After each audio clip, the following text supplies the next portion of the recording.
Peut-être je peux commencer par me présenter rapidement. Je suis Benjamin Alès, donc je suis chercheur à l'ERN, l'équipe de recherche en épidémiologie nutritionnelle, qui est pour l'instant dirigée par Serge Herberg et bientôt dirigée en janvier par Mathilde Touvier. On a un changement là qui est en train de s'opérer, parce que Serge s'approche de la fin de son activité de chercheur. Et en fait, moi je viens de la nutrition diététique et j'ai fait une thèse en épidémiologie. Et là, je travaille pour en fait, l'INRA en détachement dans cette équipe. Et l'INRA, donc, qui est en fait maintenant un institut qui s'intéresse vraiment de l'alimentation, comme ils disent, de la fourchette à la fourche, ou l'inverse, plutôt de la fourche à la fourchette, sont vraiment particulièrement intéressés par les changements de comportement alimentaire qui s'opèrent aujourd'hui dans la société, notamment française, et puis qui sont le reflet de ce qui se passe d'ailleurs à l'international, comme on vient de le dire. Et notamment, voilà, maintenant, on essaie d'aller plus loin sur aussi déjà caractériser ces gens. Qui sont ces gens qui se tournent vers de nouvelles alimentations, y compris les alimentations végétariennes, et aussi quelles conséquences potentielles sur leur santé, quels sont les comportements associés, etc. Donc c'est ce que je vais essayer de vous présenter aujourd'hui. Je vais centrer sur les typologies, c'est-à-dire en réalité qu'est-ce qu'on appelle un végétarien. On a commencé à l'aborder, et je vais vous expliquer un peu ce qui a été fait en recherche pour l'instant, ce que j'ai pu retrouver dans la littérature, et aussi ce qu'on essaie d'appliquer nous à partir de l'étude Nutrinet Santé. Donc pour vous commencer, pour vous remettre dans le contexte, ça a déjà été très bien fait, mais je vais juste le rappeler très rapidement. Aujourd'hui, en fait, les consommateurs, donc les individus, sont dans une démarche globale pour leur alimentation, avec une préoccupation évidemment sur leur santé, puisqu'on a entendu d'en parler. Voilà, c'est véhiculé partout dans les médias, dès qu'ils consultent un expert de la santé, etc. On sait que l'alimentation aujourd'hui est quelque chose d'important et un facteur vraiment important sur la santé et le maintien d'une bonne santé. Des nouvelles préoccupations émergent, comme le respect de l'environnement et aussi par exemple la protection de l'économie locale. On a un retour aussi vers les alimentations plus locales, retour vers des produits du terroir, etc. C'est quelque chose qui est largement observé aujourd'hui. Et du coup, il y a cet ensemble de motivations et pourrait donc être une des causes de l'émergence, ou plutôt de la résurgence de comportements alimentaires comme le végétarisme, parce qu'on l'a vu, ça existe depuis le 19e siècle. Mais c'est vrai que c'est des choses qui sont en train de devenir de plus en plus présentes dans notre société. Donc en fait, pareil, je ne vais pas trop insister parce que ça a été très bien présenté sur le contexte un peu historique, le fait de diminuer et voire supprimer la viande en fait, de son alimentation, c'est une pratique assez nouvelle, surtout dans des pays comme la France, où on sait on est un pays historique de consommation de viande, même si on a vu qu'on n'était pas les plus forts, mais on était quand même des très forts consommateurs comparé à d'autres pays qui ont été présentés précédemment. Et en fait, ça a été très bien étudié en sociologie de l'alimentation. Notamment pourquoi cette forte consommation de viande en France, notamment pour des motivations religieuses, l'héritage judéo-chrétien très présent en France, mais aussi cet héritage judéo-chrétien a entraîné quand même aussi quelques pratiques de diminution de viande déjà, mais qui n'étaient pas très marquées, comme par exemple c'était le cas pour le carême pour la religion chrétienne. Et ce qui s'est passé aussi, c'est qu'il y a eu une grosse transition nutritionnelle en après-guerre, et la viande a été de plus en plus présente dans l'alimentation des ménages. Mais depuis les années 90, comme tout le monde le sait, il y a eu l'apparition des grandes crises sanitaires, la première étant la vache folle, qui a entraîné en fait une prise de conscience autour de la consommation de viande et de potentiels effets néfastes sur la santé. Il y a eu d'autres crises qui se sont suivies. Et aujourd'hui, en fait, le constat qu'on fait, donc c'est vrai qu'on s'est arrêté là à 2013 pour les derniers chiffres globaux au niveau mondial, mais il y a des rapports un peu plus récents au niveau de la France, vraiment au niveau des consommations, des achats, qui prouvent qu'en fait, on est vraiment sur une diminution de la consommation de viande aujourd'hui en France de façon globale.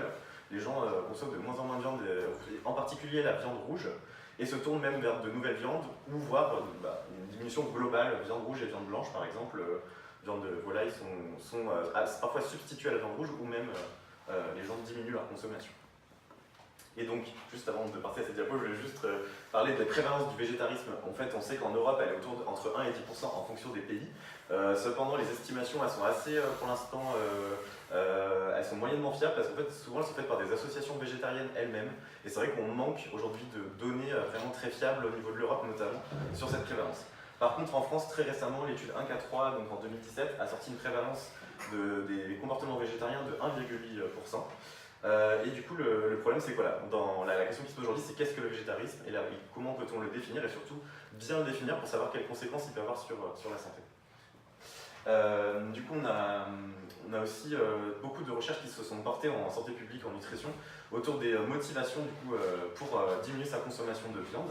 Et en fait, ces précédents travaux ont identifié des motivations qui sont spécifiques, comme le bien-être animal, la vie animale, et l'éthique aussi autour de la production et de la consommation de la viande. Et aussi, il y a des motivations qui sont non spécifiques à la viande, comme la santé, le goût et l'impact environnemental des produits qui ont été rapportés. Les motivations des végétariens, elles ont été étudiées depuis les années 80, mais il y a peu d'études quand même. C'est des études plutôt sociologiques qualitatives. Et du coup, on a besoin de données plus quantitatives, de savoir vraiment la proportion de gens qui vont être végétariens pour telle ou telle motivation, puisque ça pourrait avoir un impact après sur leur alimentation et leur santé. Donc en fait, le bien-être animal, la vie animale restent évidemment les plus répertoriés, les plus étudiés. Et il y a de nouvelles motivations qui émergent comme l'environnement, comme on l'a dit précédemment. Voilà.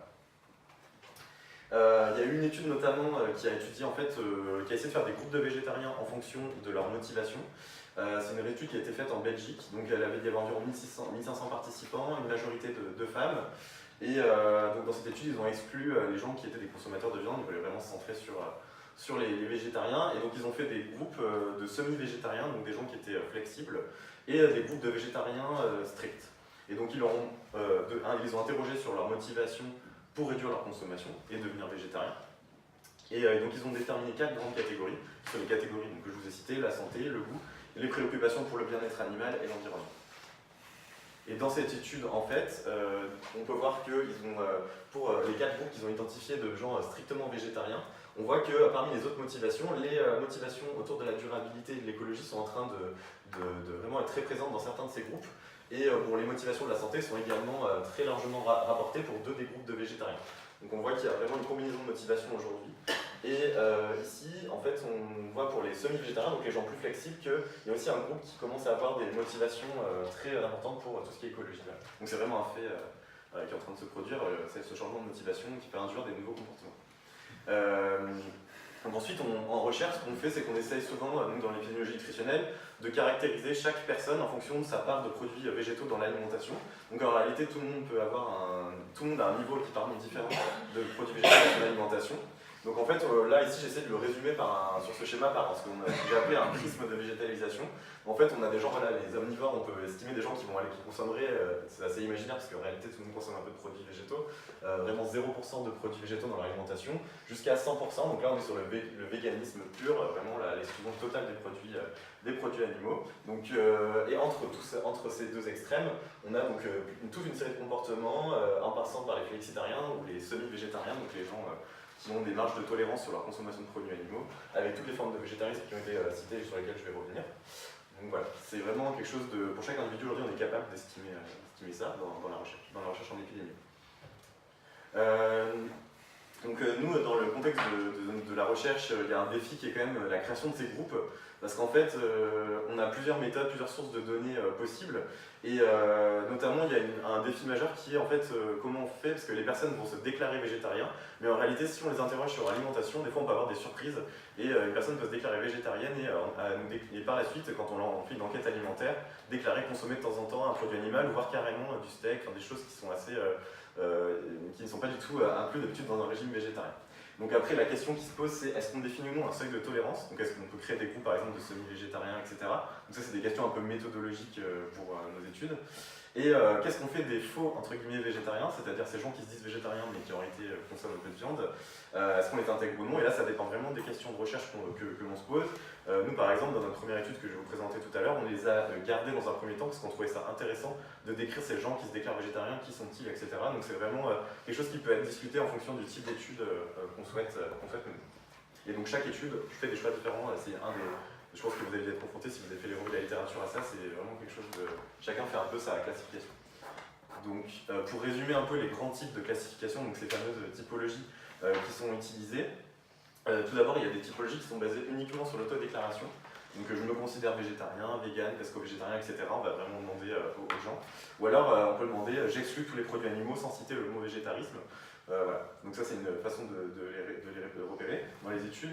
Ou alors on peut utiliser seulement les apports alimentaires. Donc chaque personne dans les études d'épidémiologie nutritionnelle, donc les gens remplissent des enquêtes alimentaires. Donc je ne vais pas détailler toutes les enquêtes, mais en gros dans ces enquêtes on peut savoir la fréquence de consommation par exemple, la quantité de consommation de produits animaux. Et donc de là on peut dire que les gens qui sont à zéro vont être les végétariens stricts, etc. Donc c'est une autre façon de procéder. Et ensuite, il y a toute une série de méthodes mixtes qui ont été appliquées. Par exemple, des chercheurs sont partis des déclarations des gens et ont recoupé avec les données nutritionnelles dont ils disposaient. Donc ça, c'est les 3 méthodes vraiment les plus appliquées en épidémiologie nutritionnelle et pour étudier vraiment le lien entre végétarisme et santé. Et enfin, il y a une dernière méthode qui est de plus en plus développée, qui est basée sur les motivations, parce que voilà, comme je vous ai présenté, c'est quelque chose de plus en plus comment dire, fort. On sait qu'il y a des végétariens qui se dissocient des autres par rapport à leur motivation. Et il y a 2 modèles qui ont été proposés par la recherche, notamment en psychologie et en sociologie, et du coup ces modèles permettent de vraiment différencier par exemple des végétariens éthiques, donc vraiment ceux qui sont focusés sur le bien-être animal, etc., des végétariens qui sont vraiment plus végétariens pour le bien-être, la santé, etc. Et il y a des modèles un peu plus complexes, juste que je ne vais pas détailler, pareil, qui sont appliqués de plus en plus. Donc ça c'est une autre façon de repérer ces gens. Donc là, c'est la classification la plus utilisée en nutrition, celle qui a été présentée juste avant. Donc on a les fish eaters, donc en anglais les pesco ou pecto-végétariens, qui sont donc les personnes qui incluent comme le poisson, et parfois ils ne sont pas considérés dans certaines études comme des végétariens, puisque la définition stricte, c'est toute source de produits animaux, de muscles animaux ou de protéines animales. Et donc ensuite, il y a les végétariens stricts, donc qui peuvent être soit ovo-végétariens, lacto-végétariens ou ovo-lacto-végétariens. Et ensuite, les 2 courants d'étudiants des produits animaux, qui sont les végétaliens et les véganes. Nous, dans Nutrinet, ils se distinguent vraiment, les gens vont vraiment nous dire soit je suis végane, soit je suis végétalien, parce que vegan, c'est vraiment un courant plus récent, qui donc, comme on l'a dit, veut aussi l'exclusion de tous les coproduits animaux, y compris cuir, laine, enfin vraiment, donc voilà, c'est un courant à part qui est en train de se détacher et d'être de plus en plus présent en France, et qui vient s'ajouter à un courant qui était déjà plus présent, le végétalisme. Voilà, donc je vais passer maintenant à une présentation assez brève de ce qu'on fait actuellement avec l'étude Nutrinet Santé. Et pour commencer, je vais présenter l'étude Nutrinet. Donc c'est une cohorte prospective basée sur Internet. Donc son objectif principal, c'est d'étudier les relations nutrition et santé et les déterminants associés. Donc c'est une cohorte ouverte, les gens peuvent encore s'inscrire aujourd'hui. Donc pour l'instant, on a plus de 150 000 volontaires qui ont été inclus, qui ont des données fiables et complètes sur leur alimentation. Donc ce sont des adultes. Donc les gens se connectent sur le site internet de Nutrinet et en fait ils ont accès à des questionnaires qu'ils vont remplir par eux-mêmes. Donc ces questionnaires sont interactifs, on essaie de les rendre les plus faciles possible à remplir par nos nutriotes, même si c'est parfois un peu un défi, parce que c'est quelque chose d'assez nouveau en plus. Et donc du coup la personne qui s'inscrit va renseigner toute une série de questionnaires de base qui incluent donc des données sociodémographiques, des données du mode de vie comme par exemple le fait de fumer, etc., des données anthropométriques de taille poids, donc auto-rapportées, et les enregistrements alimentaires que je vais vous présenter juste après, qui nous permettent d'avoir des informations et de classer les gens en fonction de leur alimentation. On a aussi bien sûr des données de santé qui sont collectées à l'inclusion et au cours des suivis, c'est-à-dire régulièrement on interroge les gens, on leur envoie un email avec un questionnaire de santé pour savoir s'ils ont rencontré un changement dans leur santé, et donc les données de santé sont validées par des comités d'experts médicaux. Donc ça c'est l'outil réellement aussi de collecte de nos données alimentaires. Donc en fait c'est un outil c'est l'enquête alimentaire qui est faite traditionnellement par des diététiciens qu'on a réussi à adapter au début de l'étude Nutrinet, qui a été adaptée en version informatique et validée bien sûr par la suite avec notamment une sous-étude de validation pour laquelle on a prélevé des échantillons de sang et d'urine qui ont permis de valider certains apports alimentaires en fonction de biomarqueurs. Donc voilà, c'est quelque chose d'assez validé qui a permis en fait d'estimer à partir de 3 enregistrements l'alimentation globale des gens. Et donc on peut quantifier à partir de photos, il y a d'autres outils interactifs que je ne vais pas détailler maintenant. Donc grâce à toutes ces données qu'on collecte à partir de l'étude Nutrinet Santé, on est en train de démarrer un volet de recherche sur les végétariens et de Nutrinet. Donc on a commencé tout d'abord par une première étude descriptive. On voulait vraiment voir qui étaient ces gens qui se déclarent végétariens dans Nutrinet, et surtout par rapport à leur alimentation, est-ce que c'est des gens qui étaient plus à risque justement d'avoir des apports insuffisants en certains macro et micronutriments. Donc c'était vraiment le premier travail qui a été mené. Donc en fait, on est parti évidemment du constat que ce régime il a à la fois des effets potentiellement bénéfiques, mais il pourrait aussi avoir des effets délétères s'il est mal contrôlé, mal pratiqué, on va dire. On sait aussi que les végétariens ils ont des caractéristiques sociodémographiques et du mode de vie très distinctes de la population générale et en même temps qui ont été peu étudiées. Et en général, ce qui avait été rapporté, c'est que les végétariens ou végétariennes sont des gens avec des niveaux d'études plus élevés, des revenus plus élevés. Et pour les véganes, par contre, c'est un peu plus compliqué, ça dépend vraiment des études. Parfois, on rapporte aussi, comme les végétariens, les gens avec des hauts niveaux socio-économiques. Et à l'inverse, on peut aussi trouver des fois des véganes avec des niveaux socio-économiques plus bas. Les profils des nutritionnels, ils ont été bien décrits dans la littérature. littérature, mais à chaque fois c'est dans des contextes très différents. Et par exemple sur la France, sur les pays d'Europe, on n'avait aucune donnée vraiment sur les consommations alimentaires de ces végétariens. Et donc on a besoin d'améliorer toutes les connaissances autour de tout ça, c'est pour ça qu'on a monté cette étude. Et donc cette étude elle a été publiée dans la revue Nutrients. Donc voilà, l'objectif c'était vraiment de décrire ces végétariens et véganes autodéclarés dans Nutrinet en termes de caractéristiques nutritionnelles notamment. Et c'est une étude transversale. Pour cette étude, en fait, on a eu un échantillon, on a utilisé un échantillon Nutrinet de 93 823 sujets, donc, dont la moyenne d'âge était de 48 ans. On avait 78% de femmes, on avait 64% d'échantillons qui avaient un IMC inférieur à 25, 20% de surpoids et 9% d'obèses si on considère la classification OMS. Il y avait 65% des personnes qui avaient un niveau d'études supérieur, 23% de cadres, mais aussi 20% d'ouvriers, pardon. On avait 65% de personnes qui étaient en couple avec ou sans enfants. La moitié c'était des fumeurs actuels, 50%. Donc ces personnes-là, à partir des autodéclarations, on a pu les diviser en 3 groupes. Le groupe des omnivores, donc ceux qui déclarent ne pas être végétarien ou vegan, un groupe de végétariens autodéclarés et un groupe de véganes ou végétaliens autodéclarés, qui sont moins nombreux. Et à partir de là, je vous épargne tous les détails méthodologiques, etc. de l'étude, mais on a pu observer des différences sociodémographiques entre les végétariens et les végétaliens et nos omnivores. Donc en fait, on a vu que les végétariens et les végétaliens ou véganes étaient globalement plus jeunes que les omnivores. Au niveau de l'IMC, ils avaient des IMC plus faibles, donc ils appartenaient à des catégories d'IMC beaucoup plus faibles que les omnivores. Et pour ce qui est du niveau d'études, on voyait que les végétariens semblaient avoir des plus hauts niveaux d'études que les omnivores. Par contre, pour les végétaliens, donc les véganes, ils avaient un niveau d'études plus bas comparé aux autres omnivores. Donc en fait, il y avait deux catégories associées qui étaient les catégories socio-professionnelles où nos végétaliens étaient plutôt des ouvriers et n'appartenaient pas à des catégories cadres, etc. Et aussi, c'était plutôt des végétaliens ou végétariens, des personnes sans enfants. Ensuite, là aussi, je ne vais pas détailler tous les résultats de l'étude, mais on a mené donc, la distinction entre on a essayé d'estimer en fait l'inadéquation d'apport en micronutriments. Donc on a fait aussi les macronutriments, mais je ne vous les présente pas aujourd'hui. Et en fait, pour ceci, on a utilisé donc, les méthodes qui ont été appliquées aussi par l'ANSES pour établir ensuite les recommandations nutritionnelles. Donc on a pris les seuils de l'ANSES qui étaient donc ceux de 2016, qui ont été réactualisés très récemment. Et en fait, ça nous permet vraiment, là, à partir uniquement de l'alimentation, on n'a pas pris en compte la prise de compléments alimentaires, de voir si les gens se situent ou non en dessous des apports recommandés. Donc là, si on regarde juste par exemple un exemple pour les végétaliens ou véganes, évidemment, on retrouve ce qu'on disait tout à l'heure, des fortes inadéquations d'apport en vitamine B12, donc c'est vraiment quelque chose de très typique qui est retrouvé dans de nombreuses études.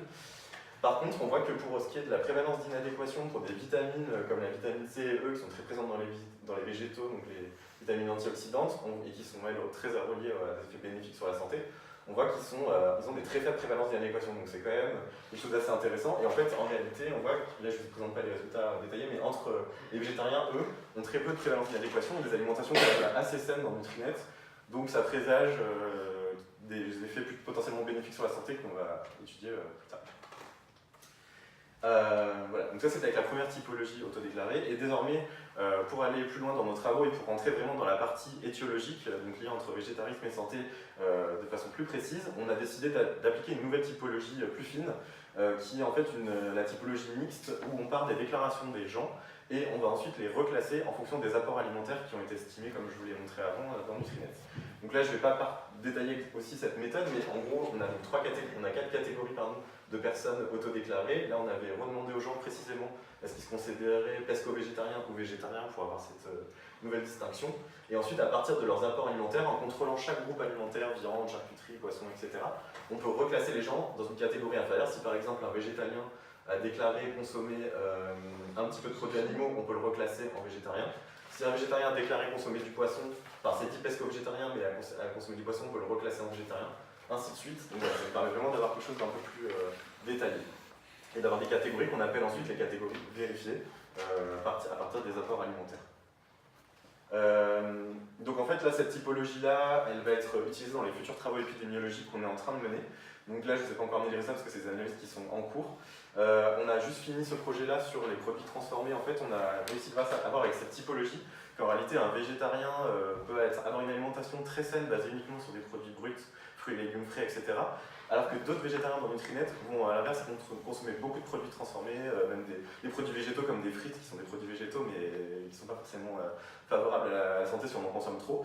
Et donc voilà, on a vraiment une grande distinction de qualité nutritionnelle qui a émergé de ce projet-là. On est en train de mener une autre étude là où on est en train de sortir les résultats en ce moment sur la description des compléments alimentaires. On voit en effet que des végétariens qui ont des alimentations déjà très saines se supplémentent alors qu'ils n'auraient pas forcément besoin de le faire. Et du coup, ça pose aussi des questions sur justement cette prise de complément. Et là, c'est par exemple des projets qui n'ont pas encore démarré, qui vont démarrer en janvier. On a un premier projet sur le cancer, où là, on va pouvoir voir vraiment les risques de cancer associés aux différentes formes de végétarisme, en incluant notamment la part de produits transformés consommés par nos végétariens, parce qu'on sait que c'est quelque chose d'assez important. Ça a déjà été prouvé par une étude à Harvard sur le lien entre végétarisme et maladies cardiovasculaires. On voit que voilà, les gens qui consomment beaucoup de produits transformés, peu importe leur régime en réalité, sont quand même à risque de maladies cardiovasculaires notamment. Et du coup, on a la typologie sur les motivations qui va être aussi appliquée dans Nutrinet, donc ça c'est un projet qui va démarrer aussi en 2019. Donc pour vous montrer un exemple des questions qu'on avait posées là pour redéfinir nos catégories de végétariens. Donc on avait vraiment demandé aux gens comment ils se considéraient avec toutes les formes de végétarisme identifiées. En réalité, dans Nutrinet, les ovo-lacto-végétariens et lacto-végétariens sont peu nombreux, donc en fait on les a regroupés ensemble, parce que du coup, d'un point de vue statistique, c'était trop compliqué ensuite à traiter. Et en fait, après, on avait demandé quelle était la motivation principale pour pratiquer une forme de végétarisme. Et donc, si vous allez sur la diapositive suivante, donc on voit voilà, que nos pecto-végétariens, donc les gens qui consomment du poisson, ils sont très nombreux dans Nutrinet. C'est la catégorie la plus représentée. Et ensuite, les ovo-lacto-végétariens, donc là, on a tout regroupé. Les véganes, les lacto-végétariens sont en effet en minorité. Et en fait, on voit que évidemment l'éthique et le bien-être animal, c'est la motivation la plus forte. La santé arrive en seconde, motivation la plus importante, et l'impact environnemental arrive même devant le goût. Donc le goût qui est pourtant une motivation traditionnellement très associée au comportement alimentaire. Donc on voit qu'il y a vraiment là aussi dans Nutrinet une catégorie de végétariens qui est vraiment sur cette motivation. Donc pour conclure sur ces typologies, il y a vraiment plusieurs approches qui peuvent être appliquées. On peut des fois rester sur l'autodéclaration parce qu'on a envie de voir comment les individus se perçoivent et du coup ça peut avoir aussi des conséquences sur leur lien entre nutrition et santé.